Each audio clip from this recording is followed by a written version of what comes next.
જય દ્વારકાધીશ મિત્રો, તો આમાં ભેહું સરચ્યો આવે છે તો મસ્ત મજાનું છે, કાંઈ ઘટે નહીં. તો આપણે જોઈએ છીએ કે મગ કેવાક છે એમ. તો આપણે પેલા મગ જોવું. મગ છે કાંઈ ઘટે નહીં, હવે તો મસ્ત અને લાગડ મગ ઉભા છે. અને મિત્રો તો છૂટા મગમાં આપણે ભેહા સર્યા છે. તો જય દ્વારકાધીશ મિત્રો, તો ખેડૂ આપણને જો વિડીયો સારવા દે છે તો તમે યાર લાઈક કોમેન્ટ અને ફોલો તો કરો યાર વિડીયાને. તો યાર જો આમાં ઊભા મગ સરે છે અત્યારે, જુઓ લાગડ મગ જ છે જુઓ. તો આપણને જો ખેડૂ આવું સારવા દે તો મિત્રો આપણે લાઈક ફોલો અને વિડીયાને શેર તો કરવો જ પડે ને.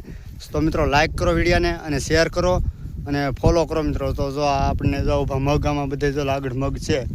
અને જો ઓલા મગમાં આપણે પહેલાં સરી ગયા છે માલ, આ પીળા મગ બતાવીશ ને એમાં આપણે પહેલાં સરી ગયું છે ભેહું. તો અત્યારે જો આ પાછા લીલા મગમાં આવી ગયા છે. જો પીળા મગ ઓલી પાસે ને આ પાછા લીલા મગમાં આવી ગયા છે. અને મગ જુઓ લાગડ છે. અને લાગડ મગમાં જો ભેહું ખાય છે અત્યારે, મગ કઠોળ જ ખાય છે ભેહું. તો મિત્રો લાઈક કરો અને કોમેન્ટ કરો અને વિડીયોને ફોલો કરી દેજો ફટાફટ. તો જય દ્વારકાધીશ મિત્રો.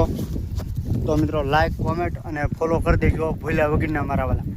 તો જય દ્વારકાધીશ ને જય ઠાકર. આપણે જય દ્વારકાધીશની કોમેન્ટ કરી દેજો મારા વાલા તો ફટાફટ. તો જય દ્વારકાધીશ મારા વાલા. તો મિત્રો જો ખેડૂત એટલું સારવા દે તો આપણે એક વિડીયોને જરૂર ને જરૂર યાર લાઈક કરી દેજો અને વિડીયોને શેર કરજો મિત્રો. સપોર્ટ કરજો નાનો ભાઈ સમજીને મારા વાલા. જય દ્વારકાધીશ.